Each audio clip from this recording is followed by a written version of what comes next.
Welcome back to the Theology of the Buddy, a podcast for Catholics who love the beauty of the Church's sacred tradition. This is episode 81. My name is Chris, and I'm joined today by my friends forever, Mike, Brooke, and Tim. Before we begin, if you haven't yet, make sure you hit that subscribe button wherever you're listening, and please leave us a 5-star review if you can. It really help us out. You can also find all of our past episodes at theologyofthebuddy.com, including all of the ways you can connect with us on social media. So, in this episode, we continue our Ask Me Anything segment, which we began in episode 80. So if you haven't heard that yet, go back to theologyofthebuddy.com or wherever you're listening and check that one out first, because there is some amazing stuff that came out in that episode. But if your questions weren't answered in that episode, definitely you'll hear most likely your question answered on this episode, but there are some heavy hitters that are going to be made into an episode all their own later on in this season. So let's continue and listen into the conversation between myself and my lovely co-hosts, and I hope you enjoy. Bill J. Dykstra says his wife wants to know family rituals you have established in your home. Is there if we can do maybe one each. Daily lunch hour rosary. Oh man. Family rituals. Morning prayer, blessing with holy water, blessing the kids and the wife. Yeah. Now that Jack's a little bit older, we're doing common reading. Awesome. So for us, and I think Sarah will also appreciate this. So at night we do Beth and read and do prayers, and we have like particular prayers that we do together. We sing. We have our own version of the Angel of God prayer, like a sung version of it that we do that I made up.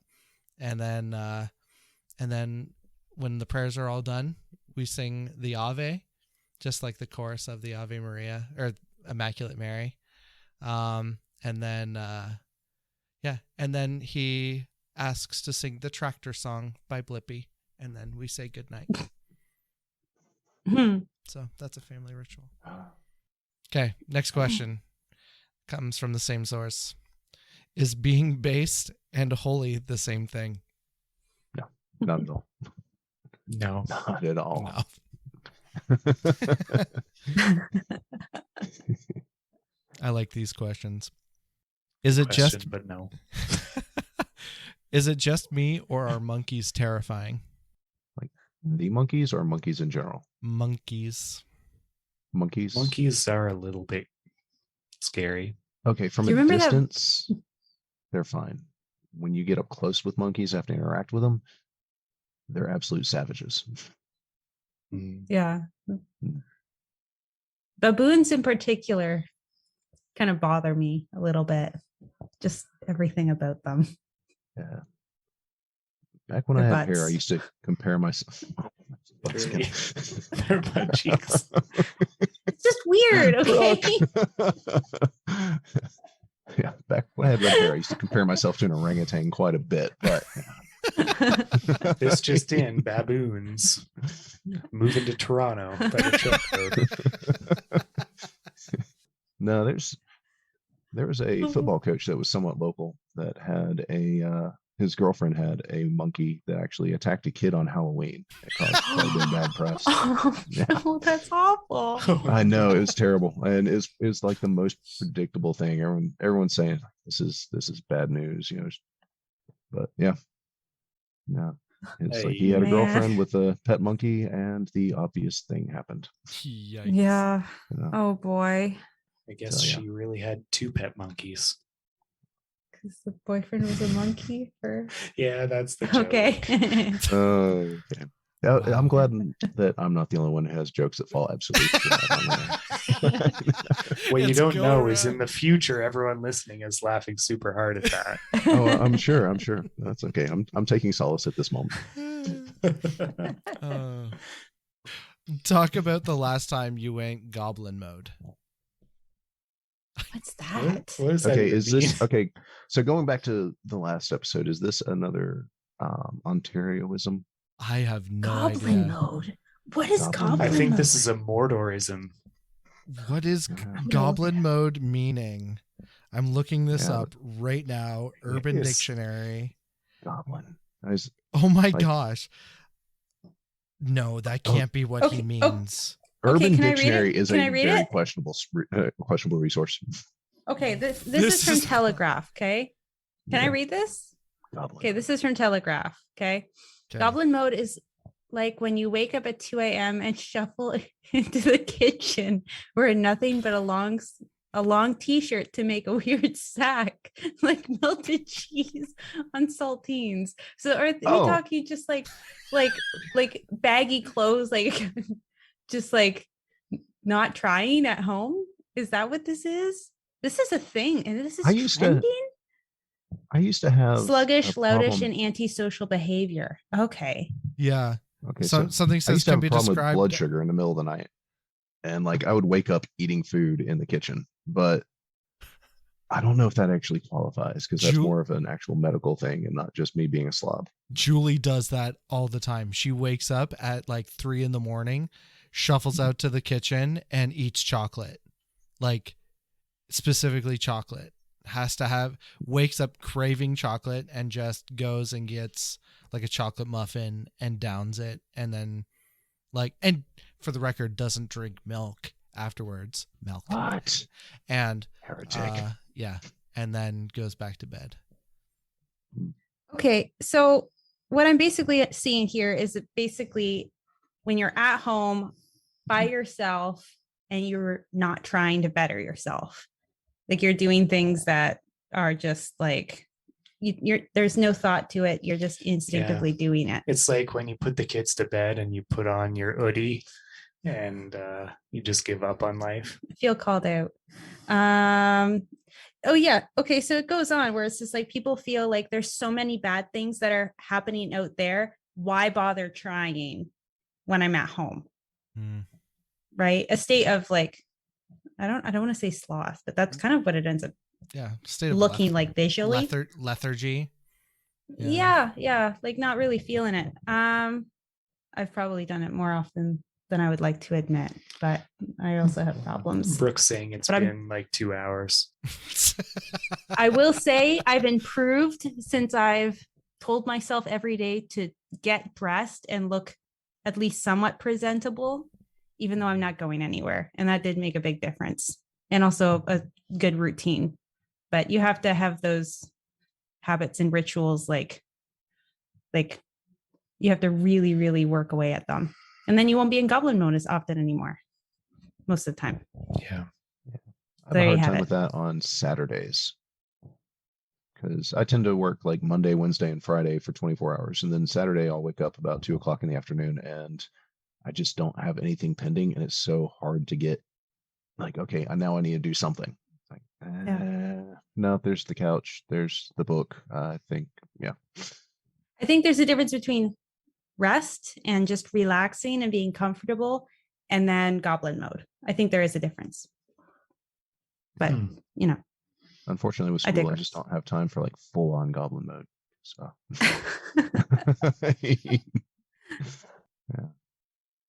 Go on. Next. In time, Is though. it goblin mode if you go to work in your pajamas? No, it's just lace. Not that I've done that. Not that I've done that either. Okay, real quick. Favorite early church father? Augustine. St. John Chrysostom. Athanasius. Athanasius. Actually named a goldfish after him. Oh, this maybe Ambrose. This is a hard question. I like the whole Ambrose and Boniface. the Emperor thing. Mhm. Anyway, Boniface. Boniface. Is it Boniface? Does he count as early church? No, not at all. But I just couldn't resist the callback. Saint Boniface. Hey, do you guys remember when we did that quiz and I got like the first question right, and then Chris spent the whole rest of the time saying I got no questions right? Yes. Yes, amazing. The truth is out there, people. Yeah, the truth is out there. Okay, we kind of already addressed one of the questions from B Carmen K 11. So she asks, how did Mike and Brooke meet, and how did Chris and Julie meet? We met at choir, singing praise and worship, Life Teen Choir. Life Teen. Yep. Yeah. I didn't go down to Life Teen. I just sang in the choir because I had social anxiety, undiagnosed. So how'd you meet Julie? Technically, I met Julie on a bus going to a charismatic youth rally, but formally, like where we like officially became friends, it was at Life Teen in the basement at church. She came up to me and was like, don't I know you from somewhere? Yeah. And yeah. And then I presumed after that she was just a complete introvert. Little did I realize until just recently that she is truly the extrovert in this marriage. Okay. Okay. Let me get some more questions here. Tractors, oh tractors, they're so much fun. Is that the tractor song? It is. Oh man, I miss those days. I would hum Mighty Machines like all day when my kid was like 3 years old. Vincent loves Mighty Machines. He sings it. It's Mighty amazing. Machines, big and mighty machines. Yeah. I'll record it and I'll send it to you. And you'll just walk around the house screaming like, push that ball, fly so high. Build their business up to the sky. You know, every once in a while, like when I'm at the store, I'll walk past a Thomas the Tank Engine display and just be like, I wonder what the guys are up to these days. You know?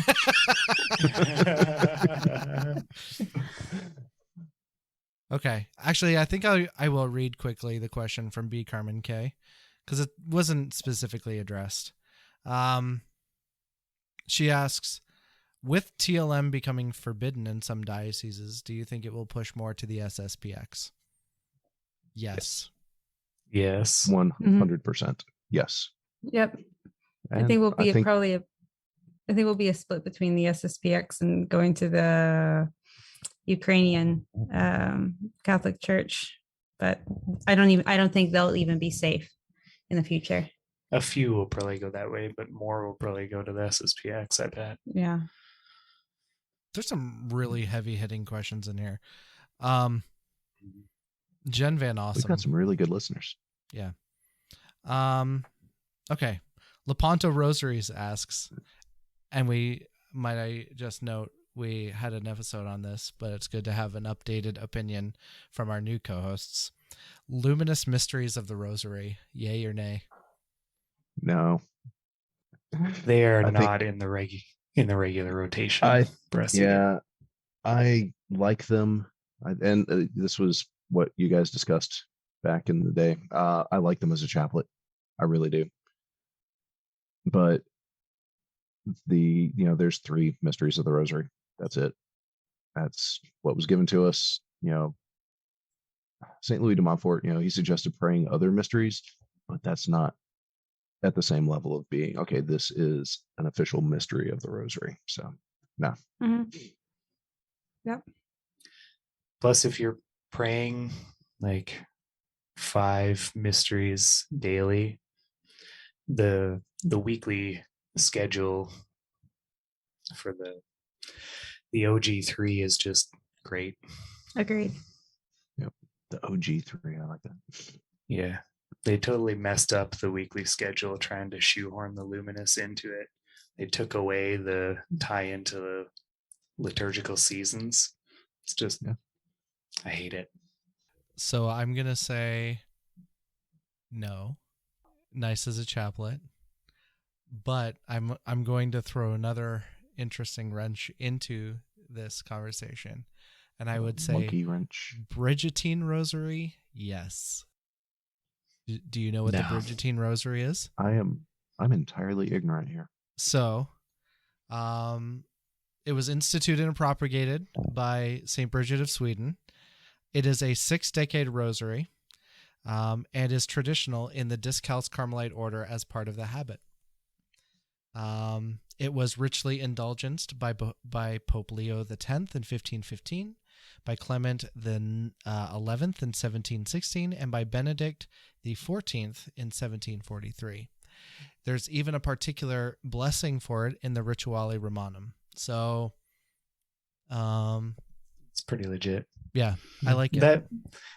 That rosary basically includes the original rosary and adds an extra mystery to each set, right? Exactly.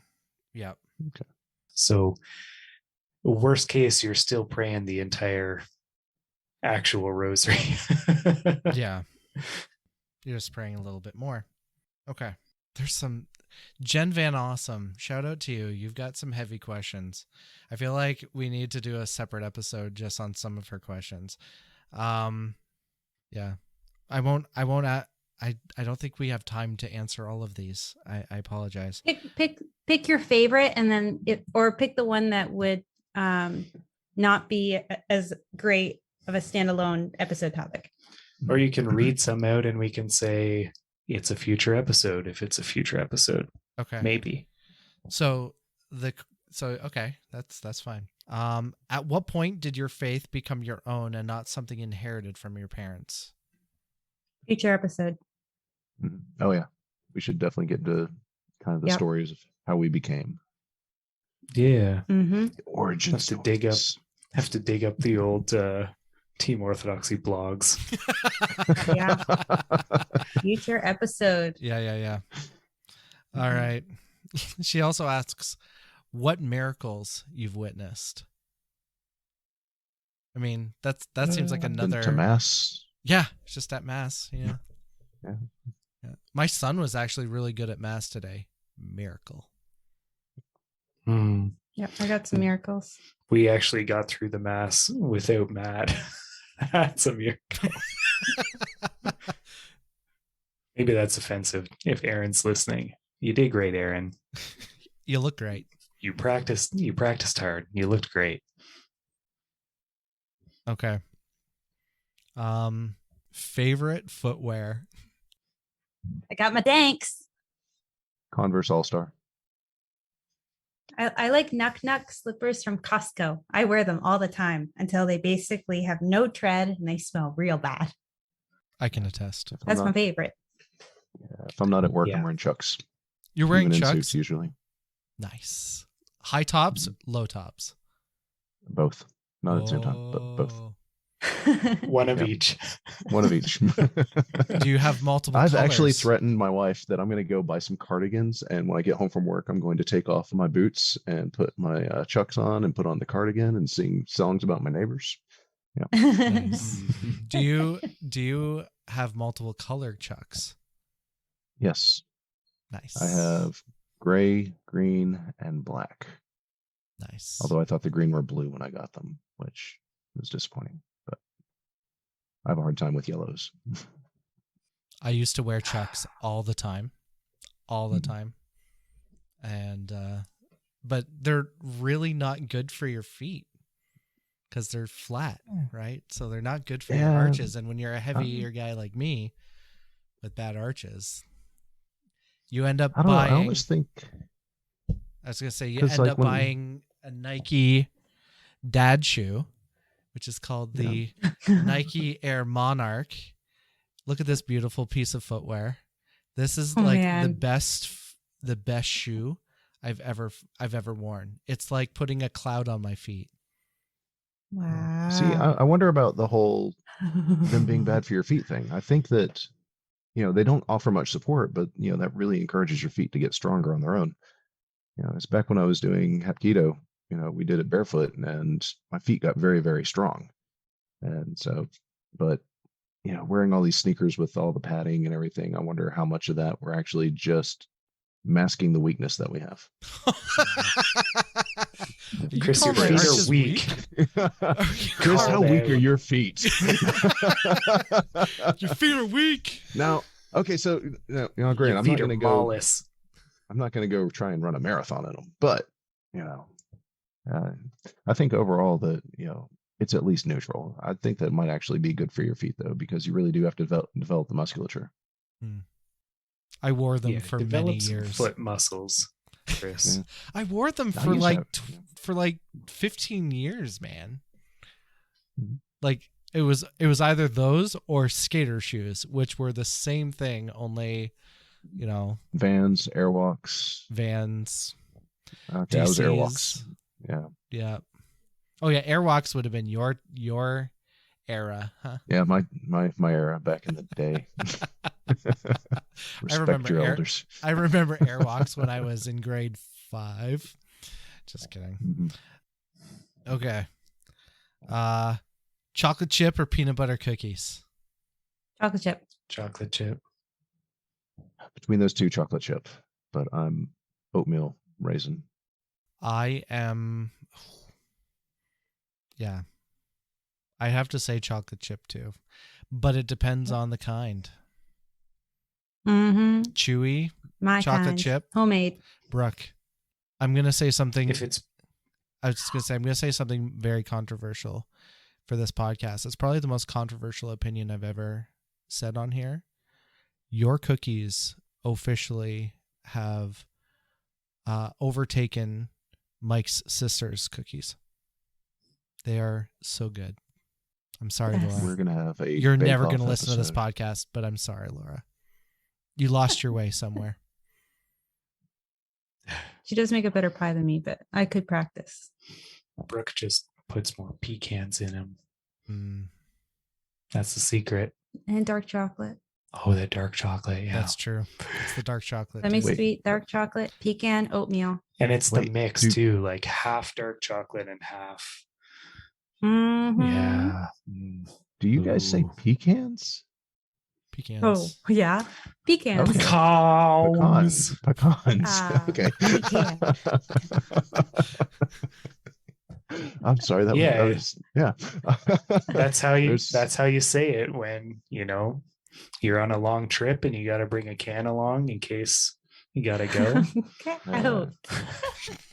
I've driven to Amarillo by morning. I've been there. There's actually a couple that moved to St. Thomas in the last couple of years from Georgia, and they started a pecan company here in St. Thomas. That's And it's wild. like it's Yeah. called Georgia Pecans or something. Yeah. Yeah, Pecan. that's Dope. kind of the fight. Like the Alabama people are pecan, and then Georgia is pecan. So, Yep. yeah, I didn't realize that there was that would continued on all the way up. Though. Yeah. So, It's everywhere. another Southern It's a global Ontario battle. Yeah. I'm gonna ask 2 more questions. One from Visual Litany, and then I think this one will close us out. So, what is your favorite meal made by Brooke? And what is your least favorite? So Tim, you can go based off of what you've seen pictures of. I know. I was gonna say I have never had Yeah. a meal made by Brooke. Okay, Yet. Mike Yet. first. Oh yeah, I forgot to think about this in advance. Nope, So I'm you gonna have thought to about take a some of it. guess. The roast beef. When we first got married. Oh yeah, I did think about that. That was the worst thing I've ever had made by Brooke, was when she horrendously overcooked a roast beef when we were first married, and it was like the driest thing on earth. I cooked it for like 6 hours. Low and slow. At like 350 degrees for 6 hours. People don't know Brooke's known as the amazing cook now, but she had no idea how to cook when we first got married. I didn't know how to cook well. She And comes your from favorite- she comes from a line of mediocre cooks, though. Yeah, she's the True. one that has broken the cycle, maybe. Yeah. Well, it kind of. No, I have. Anyway, I was just gonna say your grandma was a good cook too. But anyway, Best. best thing. Oh, I'm just gonna pick something, and then later I'm gonna know that I missed something. Curry, I think. Like Massaman curry. Really? My Massaman curry is the best? Not my Nashville chicken, buffalo chicken, roasts, I had to pick something. tofu lettuce wraps, Definitely not that. soup. It's really good, but things with meat are better. Okay, that's fair. Ribs, burgers. Standing rib How roast. dare you? Have I made a rib roast before? I don't know. You have? Okay. We were just talking about how things like burgers, even if I cook them, Brooke considers it her cooking because she like makes the patties. And I'll go like put them on smoker. He warms them up. Yeah. Okay, Chris. Anyway, move on. Chris. Okay. It won't hurt my feelings. What is the worst thing No, I've given you? This would hurt your feelings. Like It won't. It won't. It really won't. It's a story I've never told. This is going to end the podcast. Oh no, Chris! Now I need to know. No, I'm afraid. It won't hurt my feelings. I'm afraid. No, it won't. It I'm won't. afraid. You done him a frighten. Chris, this is a safe space. Okay, for you. we'll start off on a high note and then gut punch me in a minute. No, start with the worst first. I think. Okay. Oh. Bring her back from the edge. It won't hurt my feelings because if you don't tell me, I'll make it for you again. Okay. No, you haven't done this bad ever since. How long ago was this? This was. So you were living in Kitchener at the time. Okay. I think this was before Vincent was born. Okay. This is fine. Yep. It won't hurt my feelings. He was born after we moved. Yeah. No, yeah. That's a good point. Yeah. Okay. So there was oh gosh. I love you. It won't hurt my feelings. I asked you. That's why No, I want to know now. It'll be funny. I'm not going to be mad. There's a reason I asked is to put you on the spot. No, put it. Okay. Oh, I feel like I'm like building this up. Okay. So there was this one time where it was Julie, I, and Father Steve all came to visit you. And and you made us spaghetti, and I don't know what was wrong with the sauce, but you guys let into me because I put ketchup on it, but there was a reason. It was really not good. It was really acidic, and it really upset all of our stomachs. And we left your house, and like we're driving down the road, and Father Steve's like, "Stop the car," and I'm like, "Okay." And he gets out of the car, and he pukes all over the ground because it was just so acidic. I don't know what was wrong with it. And then the worst part was like you and Mike in his typical Mike fashion is like, "This is the best damn spaghetti I've ever eaten." What's wrong with you, Chris, putting this ketchup on it? And I'm just doing my I'm in net mode at this point, and I'm just like shoveling it down, just being like, "Thank you so much for the hospitality," but like I'm just like, this is hell. Like this. I'm still 100% certain listening to this that this is a fever dream that Chris told himself because of the embarrassment that he put ketchup on spaghetti. Yeah. And everyone judged him. Was this the beginning of you putting trash sauce on spaghetti? No, Is this something that you've been doing your entire I've been life? doing this it is my whole amazing. life. But Oh my goodness. man, that was one of the first could I time where possibly it really needed something to cut the whatever it was, the acid in it, because it was, Sugar would have cut it. Yeah. You have to add. What could I have possibly done? Because now my sauce is on point. Oh, no. I cannot mess up a marinara sauce. Chris He's is talking, like, and I'm hearing every the Rocky theme. Every sauce you've made has always been terrible. I will admit my mom makes a better sauce. But I'll accept that. Moms are don't- special. I They don't have a believe special you. place. But I make a good tomato sauce now. But now I'm just like, what could I possibly done to that sauce? to I make don't know it what so it bad? was. I don't know what it was, but it never happened again. Like it was never Well, been that's that acidic or whatever since. But anyway, thank you for listening to that story. I just that have was this. fantastic. Okay. So best thing. Yeah. easily your curry. Easily the curry. Oh wow, my curry too. Yeah. Mm. Oh, this is shocking. Yeah. You know what it I mean, probably I'm is happy too? about it. Because you put peppers in there, right? Yeah. Yeah. With the It's- yellow and red, yeah. Yep. There we go. So I think Amazing. your curry is the Now I know. best. Yeah. I really do Okay, like your I'll take it. Nashville chicken. It is very good.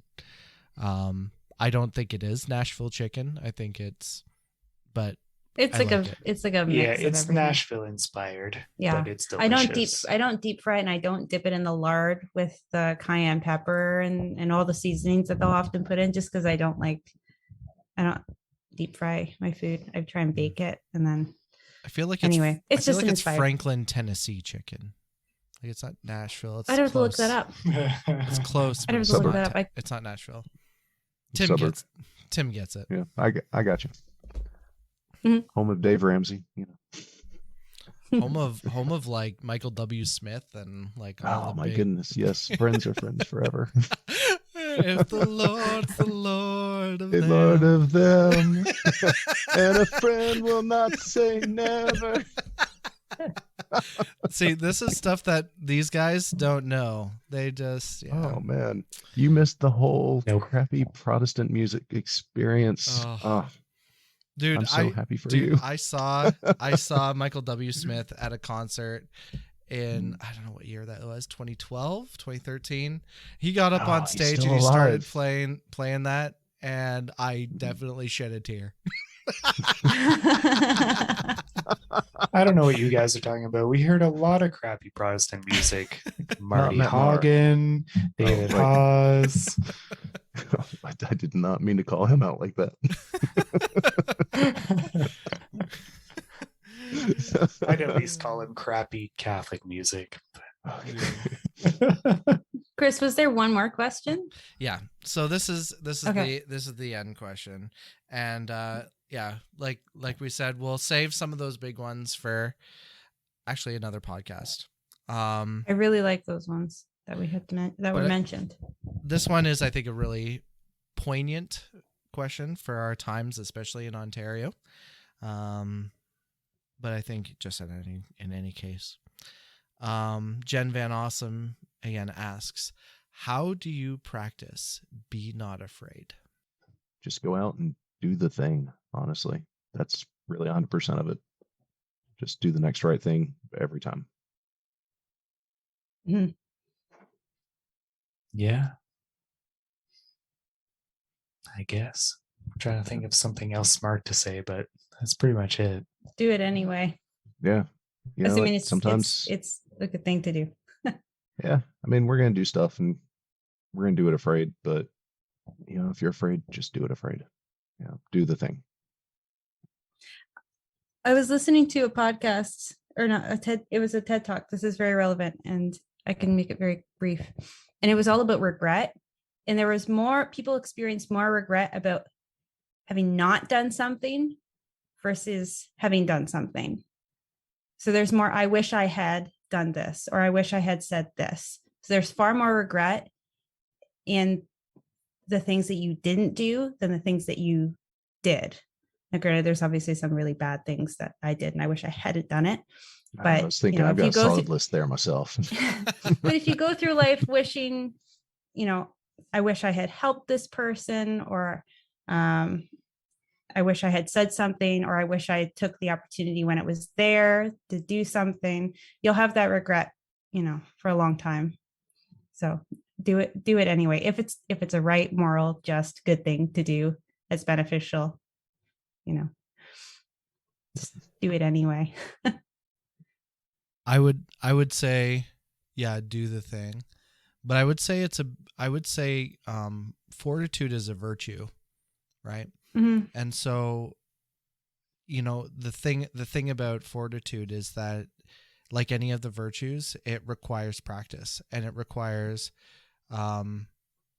especially fortitude in the little things. And as you become stronger at the little things, you'll get better and stronger at the bigger things. So when it comes to taking risks, good risks, not, unhealthy Yeah, things, yeah. but,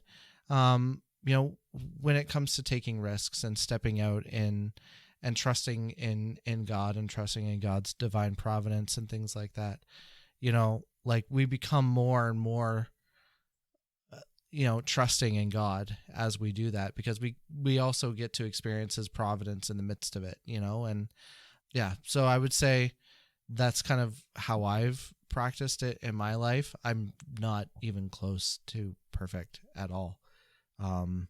But I know that when I need to kind of tap into that virtue of fortitude, it's only been because God has given me the grace in those little things that Mhm. it's helped me to be able to do those bigger jumps. And I think it's really important in our lives to take big jumps. I'm gonna say, just like like St. Peter, right? Like he had to step out of the boat. He had to make that step, and so I think we all kind of have that to a degree in whatever way our Lord has it in his will for us, that we'll have to step out in faith somewhere and Mhm. learn to trust and rely on him and keep our eyes fixed on him. So Yeah. When it comes to be not afraid, like we have to remember, I will be with you until the end of the age. So it doesn't matter what's going to happen. Like Chris said, step off the boat and Jesus will be with you till the end and forever. Right.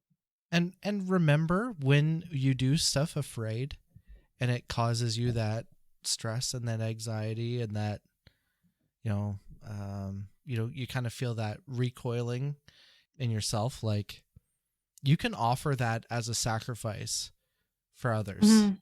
You can offer that as a means of salvation for somebody else, Mhm. And even sometimes in those moments when we're afraid and we feel like God is completely silent, like that's when he's the closest. And I know that's kind of cliche to say, but I mean, one of the things that we realize as we grow in our interior life is that it's not that God has abandoned us in those moments. It's that he is forming us to himself, and that we are entering into those moments where, like, like if we're feeling scared and alone, we're entering into his passion in a big way. And we're able to unite our suffering specifically with that moment. Yeah. I was listening to a talk where there was a priest talking about Saint Teresa of Calcutta, and he was saying that she obviously was in the dark night of the soul supposedly for like 50 years, but one of the big moments of grace for her in that time, I think she went for 15 years before she received this kind of insight, was essentially that point that God was, uniting her to him in that particular moment in his passion, like in the Garden of Gethsemane when he was abandoned and alone. And it was like then she was able to embrace even that darkness of her walk of faith, because it was not just simply salvific, but something that was also being united to Christ in his own passion. Mhm. That's a good answer. Do not be afraid. Do not be satisfied with mediocrity, but put out into the deep and let down your nets for a catch. John Paul II. You like that? I wasn't sure if you were trying to do a Jonathan Rumi impression. I was just like, kind of is he sounds trying like him. to? Like, you had you were trying to have an accent there, and I was just like, what is that? I can't do Polish accents very well, but yeah. it kind of did sound like Jonathan Rumi, didn't it? Blessed Little are bit. the poor, for they shall see God. Googling Jonathan Rumi. All right. Any other final thoughts, you guys, before we end? Nope, that's it for me. I'm all out of thoughts. This was is a how long I one. feel. This is a really long podcast. I hope people like this one. It's Friends been are fun friends for us. forever. I'm just gonna leave us with that. Friends are friends forever. It's the Lord of them. Yes. Amen. Amen. Thank All you, right. Michael W. Smith. All right. Well, thanks everybody for listening to today's podcast. Go visit us at Theology of the Buddy on our socials, at Stay Tritty, at Stay Tratty on Twitter, and I'm tired, you guys. That almost turned entirely upside down. And visit us at theologyofthebuddy.com for all of our past episodes. And yeah, we'll be back hopefully in 2 weeks. Who knows? Life's crazy. And yeah, and maybe we'll talk about that on a future podcast too. But anyways, until then, Stay Stay tratty. tratty. Tritty.